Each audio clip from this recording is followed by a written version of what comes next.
there has been a report that Iran is trying to get money into Lebanon through Turkey. Israel is still present in Lebanon, and the Lebanese authorities are security checking diplomatic Iranian bags coming to Hizbullah. Now, how do they go about getting the money, transferring the money, for example, to Hizbullah without raising eyebrows? And here we have the answer: Turkey. And this report came in Israel, according to foreign intelligence sources, that Iranian diplomats are using Turkey to channel money to Hezbollah. And at the end of the day, if they're going to channel money to Hezbollah through Turkey, nothing can happen. But what do we understand from that? We understand a couple of things. Number one, Turkey and Lebanon, they have very good relations. Turkey and Iran have very good relations too, although they are technically competitors. They are at a competition, like with regional dominance. But that competition hasn't really affected their long-standing relationships. The relationship between Turkey and Iran is not like, for example, the relationship between Iran and Saudi Arabia. Some of the Arab states that have dealings with Iran, they deal with Iran in a very amateur way, with a lot of prejudice as well. Now, of course, prejudice exists in all parts of the world, but between Turkey and Iran, things are dealt with at a more mature level. So despite them having, for example, massive disagreements in Syria, them supporting opposing sides of the conflict, having people killed on both sides, they managed to reach an understanding. And of course, now Turkey is the bigger influencer inside of Syria, not Iran, but they're continuing their coordination. That coordination is moving on to Lebanon with Turkish knowledge. Turkey knows where this money is intended to.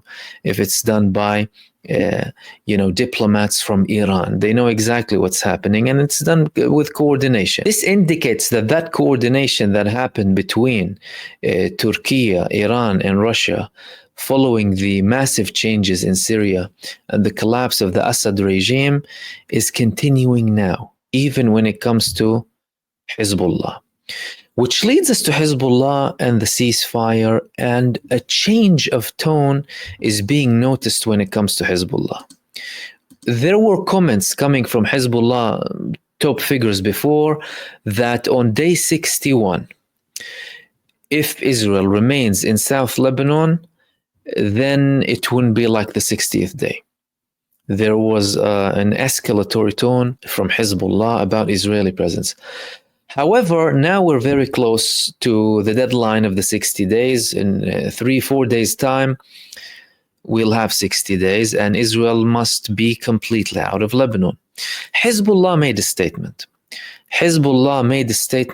And it was released on their main media website. Their statement said, some leaks that talks about the enemy postponing its withdrawal and staying longer in Lebanon require everyone, especially the political authority in Lebanon, by pressuring countries sponsoring the agreement to move effectively and keep up with the last days of the deadline in a way that ensures implementation of the full withdrawal and deployment of the Lebanese army to the last inch of Lebanese territory and the return of the residents to their villages quickly, and not to allow any pretexts or arguments to prolong the occupation.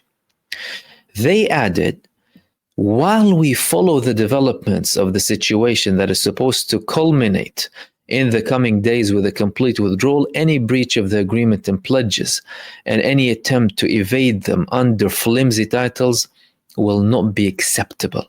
And they finally called for strict commitment that does not accept any concessions.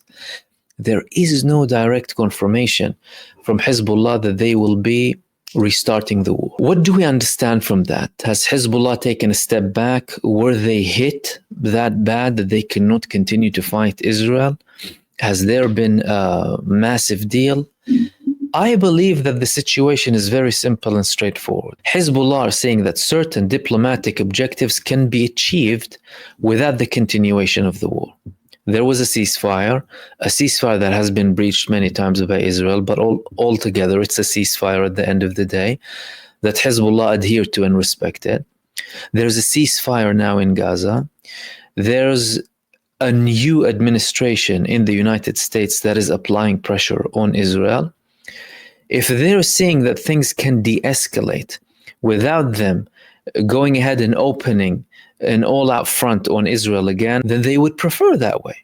Because if you can achieve your objectives without war, it's better than for you going without war. The best way of achieving your objectives is without firing a bullet. Israel, they withdrew the majority of the forces from Lebanon before, but now they still have presence. They still need to retreat. They still need to withdraw the rest of them.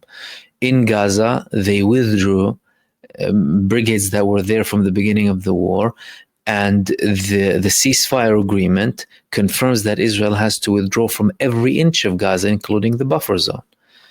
All of that, well, after continued war and bombardment, it's a massive loss and humiliation for Israel, but without restarting the war.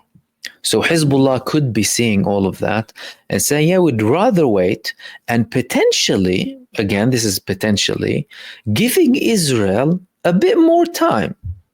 This is what I understand from this statement from Hezbollah. The fact that they're not having a very fierce statement, an ultimatum that either leave or, indicates that they might be open for another delay.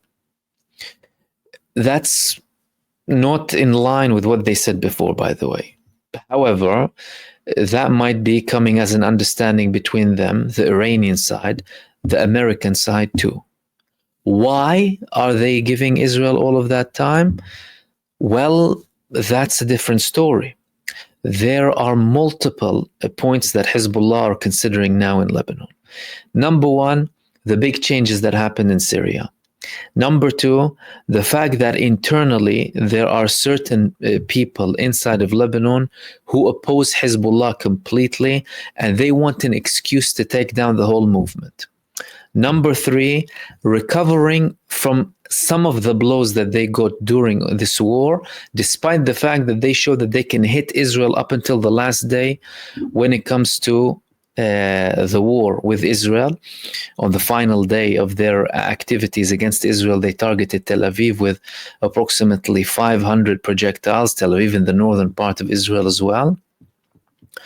And they're seeing that if there can be a route, even if we have a limited extension, we would prefer that way than to engage in war immediately. Again, that's an assumption. We might have day 61 coming in and Hezbollah taking a different approach. They might actually be implementing the things they said before this statement, which is day 61 will be completely different than day 60.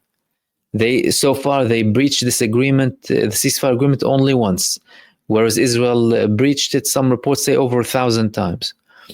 They tried to send a message to Israel, a message that clearly wasn't enough, by having a very minor attack on the Shib'a farms at the time. Will they have an all-out attack on Israel on day 61?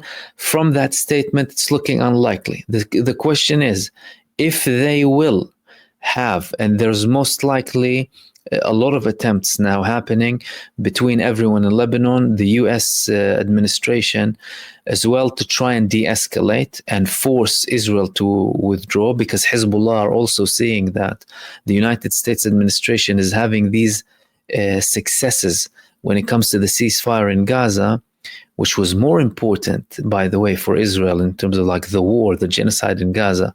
It was more pressing on Israel than the Lebanese front. They're seeing an administration, if they're having these successes in Gaza, they might think they can actually, they can actually impose something on Israel when it comes to Lebanon too.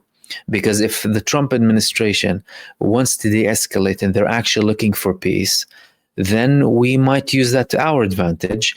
And look, for example, American administration will give you 2 more weeks, but no more than that, because if 2 more weeks, for example, or a month, and Israel doesn't retreat, then we will, of course, have to start attacking Israel. That's something that would potentially press. That's if the United States administration is not taking actions now, by the way. But that could be a move coming from Hizbullah to test the US administration when it comes to the Lebanese front. Because when it comes to Lebanon, there are other players too. There's the French, there are some of the Arab countries too who have a lot of influence in Lebanon. But when the day comes, day 61, we will see whether Hezbollah indeed give more time and tell the state, look, you wanted responsibility, here you have the responsibility, go and deal with them, and wait to see if something can happen when it comes to US pressure on Israel, or take the matter into their own hands again and start attacking Israel again up until they enforce a ceasefire with more leverage to the Lebanese side and more destruction happening in Israel. That could come at cost also to Lebanon too. But after 15 months of this ongoing war in Gaza and in Lebanon too, other fronts as well, it appears that most sides want to de-escalate rather than escalate.